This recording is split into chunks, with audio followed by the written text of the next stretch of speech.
Cuando los gobernantes descalifican las protestas ciudadanas, en ocasiones con los más absurdos argumentos, están mostrando su desconexión con la realidad imperante.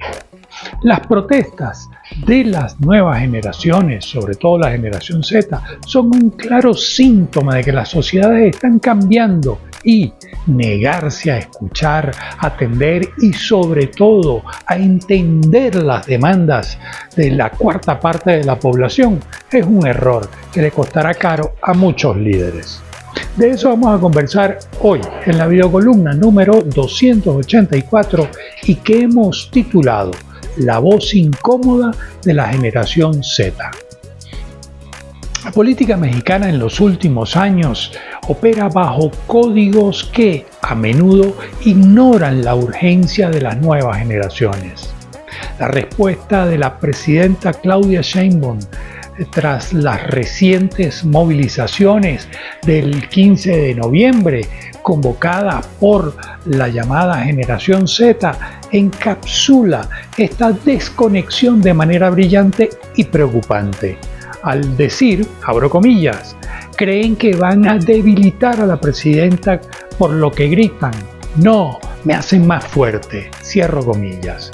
Ese desprecio hacia la disidencia joven no es una táctica retórica, es la evidencia del limitado alcance que la actual administración le otorga a la crítica democrática. La convocatoria de la generación Z no surge de un pliego petitorio tradicional, sino de la profunda frustración con el status quo y las consecuencias de la polarización que ha dominado la última década en México. Para los jóvenes que hoy tienen entre 18 y 25 años, el proyecto político en el poder no representa una transformación, sino la continuidad de los problemas que sus padres se enfrentaron, magnificados ahora por nuevas ansiedades. Sus motivos son fundamentalmente por el hartazgo ante la corrupción percibida, la militarización de la vida pública, la impunidad sistemática y sin dudas el disparador de estas molestias estuvo en el asesinato del alcalde de Uruapan en el Estado de México, Carlos Manzo.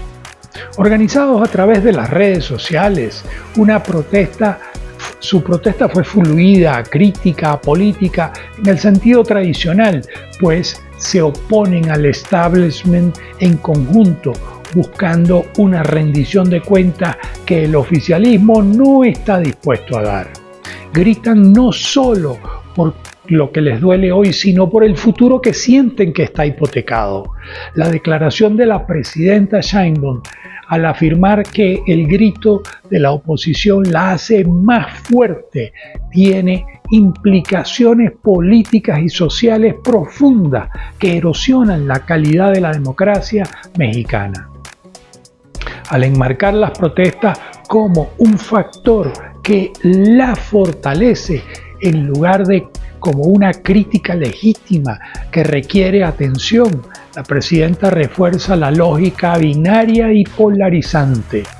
Niega la validez del disenso catalogándolo como mero ruido o peor aún, como un motor para la consolidación del poder.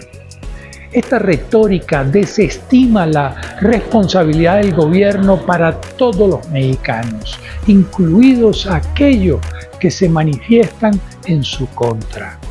Por otra parte, el mensaje de la generación Z es claro. Sus preocupaciones no merecen diálogo, solo desdén. Esto genera una profunda enajenación en un sector de la población que es fundamental para la vitalidad democrática. Cuando la máxima autoridad desprecia la voz de los jóvenes, se les empuja hacia el cinismo político o, en el peor de los casos, hacia formas más radicales de protesta al cerrar las vías institucionales del diálogo. Una democracia robusta no se mide solo por la fuerza electoral del partido de gobierno, sino por su capacidad de escuchar, de procesar la disidencia. La salud democrática de México se ve entonces afectada cuando el Poder Ejecutivo confunde la crítica con un intento de sabotaje personal. Desconocer que la acción de la generación Z pudo ser un ejercicio de derecho cívico y una manifestación de vitalidad ciudadana, debiendo llamar la atención entonces de la administración, evitando convertir la queja en insumo para su propia narrativa de invencibilidad, revelando una falta de madurez democrática. México necesita entonces puentes, no trincheras. Ignorar la calavera y el sombrero de paja es ignorar el fantasma de insatisfacción que crece en el corazón del votante. La fuerza del verdadero liderazgo reside en la capacidad de sumar, no de polarizar. Lo que se presenció en más de 56 ciudades mexicanas con estas protestas fue el resultado de una generación cansada y frustrada por los niveles de violencia en el país, y no estuvieron solos, fueron acompañados por generaciones mayores que igualmente sienten insatisfacción con el gobierno. Esto a pesar de que, según la encuesta nacional de Mitofsky para el diario El Economista, la presidenta Sheinbaum tiene niveles de aprobación superiores al 70% un año después de su llegada al poder. Es claro que los enormes programas sociales asistencialistas y con entrega de dinero en efectivo y con criterios meramente políticos aún sostienen, como sostuvieron a su antecesor, en altos niveles de aprobación, pero este desprecio de la presidenta refleja claramente un nivel de frustración personal, pues si bien está bien valorada, sabe claramente que la cuarta transformación no ha logrado y sigue sin lograr los grandes cambios que se propusieron.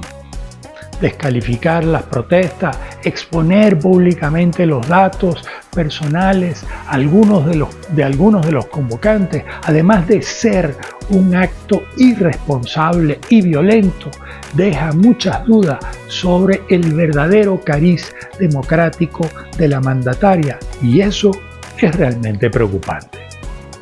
Bueno, hasta acá la videocolumna de esta semana. Como siempre, leeré cada uno de sus comentarios y los contestaré por lo pronto. Nos vemos.